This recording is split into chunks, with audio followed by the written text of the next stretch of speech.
তোমাৰ কথা ভাবিলেই জানা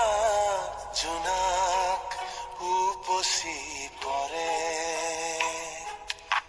বুকুৰ সিপাৰে এহেজাৰ গোলাপে ৰঙা ৰঙা কলি মেলে ছয়া হৈ অহা এবাৰ কাষৰলে দি থকত নেলাগে আহিবলে সপোনত অহা এবাৰ কাষৰলে তোমাৰ কথা ভাবিলেই জানা জোনাক উপচি পৰে